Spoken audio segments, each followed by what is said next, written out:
What's going on, everybody? This is Chris Classic, dropping a car vlog. I hope you guys are having a wonderful day. Nobody tells you to remember that God loves you, Christ loves you, and I love you as well. Make sure you subscribe to the Taking On podcast, where I talk about professional wrestling topics, and also put in my matches as classic out for a professional wrestler of 13 years. There's a playlist of my matches from years ago and even this year, so make sure you comment and subscribe. I do this for real. Make sure you also subscribe to C3 Ultimate Wrestling. That is me and my wife's professional wrestling company that we're going to get back August 30th at the 11th hour, Dyer, Indiana. So if you're in the Midwest area, Chicago Heights, East Chicago, Hammond, Dyer, St. John, Highland, Munster, anywhere, Dalton, Harvey World, Madison. If you want to fly out, if you want to flew out, you want to flew yourself out, be flued out and come out to the great show. Tickets are available now on Eventbrite. They are $5 off, but they'll be $5 more at the door. Intergender wrestling. I don't like it.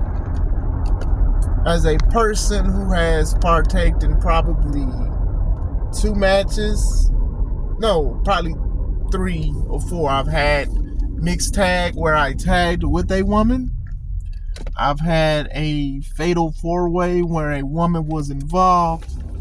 I've also had I've tagged with my wife before against Renee and Sam Knights.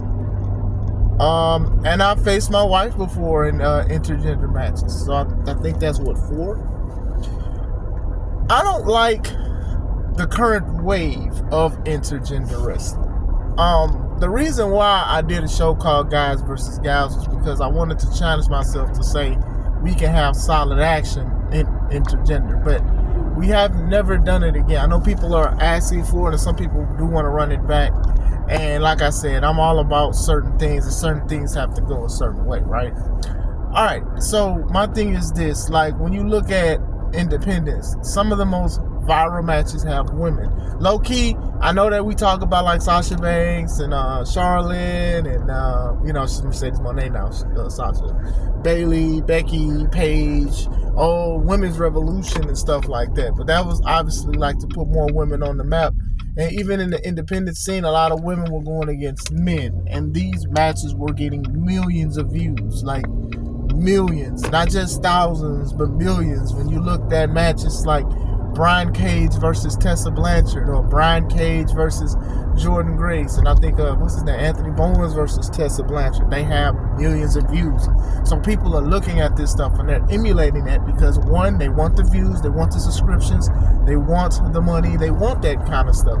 So a lot of companies started jumping ship with this kind of stuff. They started having these kind of matches, and not only that, the women started winning the men's title, having women's championships. They're giving it to them because it's viral moments, it's important things and stuff like that, right?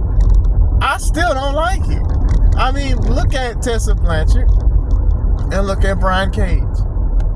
Now, Brian Cage is big, but obviously he's not as big as Brock, but we're going to use Brock for an example. Imagine Brock Lesnar having a match against Charlotte Flair. Imagine that. Just imagine that on WWE's programming, right? Now, WWE has done a few intergender matches, but for their sake, they have made sense. They've made sense. Like, when you have Akira Tozawa going against Rhea Ripley, mind you, Rhea Ripley is dang near twice his size and very strong. You know, we've had stuff with China and Jericho, China and Eddie and stuff. And then they've had things where men was teasing women, like Jericho and Christian versus Lita and Trish. Like, we've had stuff like this, but WWE usually shies away from it. You rarely see it. What's his name? Oscar versus James Ellsworth. And look at Ellsworth and look at Oscar. Like, certain things can make sense, and as long as believability is in it. But just imagine, like, if you look at how the size of Tessa, and you look at Brian Cage, and they're having matches that's 15 to 20 minutes, and it's not like he's teasing her the whole time. Like, they're having a competitive thing going on, and it's just like, to me personally, it's ridiculous. No shade to them, and I know some people, oh, you're so misogynistic. First of all, I didn't massage my knee today, but anyway, that's just how I feel about it. When I faced my wife targeted my knee, and I had a serious injury. I wasn't even 100%, but me being a wrestler, she targeted my knee. She didn't body slam me. She didn't pick me up. She didn't do none of that stuff. She was quicker than me. She was fast on her feet. Y'all know that she's the veteran between us. She's been wrestling before I was even in her life. You know, I wanted to say something crazy, but I don't want her to cuss me out. But still, I won. But still, to me, it's oversaturated now. To me, it's played out, because now it is like, some people want the grits and the authenticity and the quality of it. And I don't want to say that the quality diminishes a little bit because of that. You know, oh, well, not a woman has to do a German. Not a woman has to do a power drop. Not a woman who gets hit. Like, to me, as a wrestler, I've seen matches where they've had no DQ matches, a man and a female. Like, looking at the man, like, hit a woman with multiple forearms. It's disturbing. As a wrestler, to me, to each their own, right? But I've seen it, and it's so disturbing to me. And I do understand, like, even though I'm talking about how popular it is, there are some people that despise it. They don't like it. They will cut it off. They have stopped watching wrestling because of it, because they're like, oh, domestic violence, DV, and all of this stuff. They're saying this kind of stuff because they're like, oh, well, nah, man, I don't like what this represents. I mean, even when we had guys versus gals, some people felt a certain way. Like, all I did was show the card, and it was like, hey, you know, maybe just one match, but the whole card, mind you, the whole card wasn't intergender, but still, some people felt a certain way about it, and I definitely understand it, right? But at the same time, it's so kooky now. It's just, you know, people just do what's viral. And like I said, you know, I'm not trying to say it's saying that they're compromised, but if it's working, it's working. Like I said, having a woman's champ and then having a main event title, world title, and then the woman wins it, it's kind of crazy to me. You know, it's kind of crazy, I'm not gonna lie. I remember the spat of Tessa Blanchard while she was getting canceled. She had beat, who was it, Sami Callihan, who was the champion.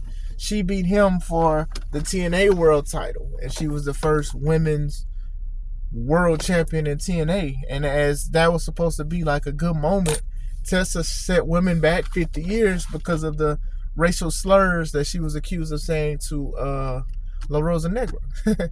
And a lot of people came forward and said she was a bad human being and stuff like that. And she had the belt, and then eventually she didn't want to give it back to TNA and all of this other stuff that happened. It put women, I don't want to say put women in a bad light, but it kind of put TNA in a bad light because they made this woman their champion.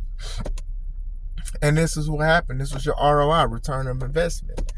The racial stuff, people booed her. They didn't care about her. They still booing her now. They brought her back.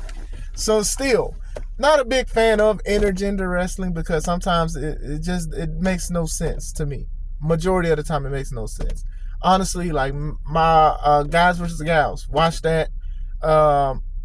It's a playlist. A lot of matches. Like, if you're going to have a woman dominate, she has to be strong. She has to be something like a China or Rhea Ripley. KO Kendra versus Miles Mercer. That was the main event. And look at how strong KO Kendra is. KO Kendra can wrestle with the men because of the strength that she has and stuff like that. You know, there's not a lot of people as powerful as KO Kendra and stuff like that. You've had things like that that works because of that. The China and Rhea Ripley, those kind of things work. But when you have women, and like I said, no diss to Charlotte, when you have women the stature of Charlotte going against guys the size of Brock Lesnar and the matches is going past a minute, it's a problem, man. To me, I don't like it. But what do you guys think? Let me know. I hope you guys have a wonderful day. This is Chris Classic. Let's take it home.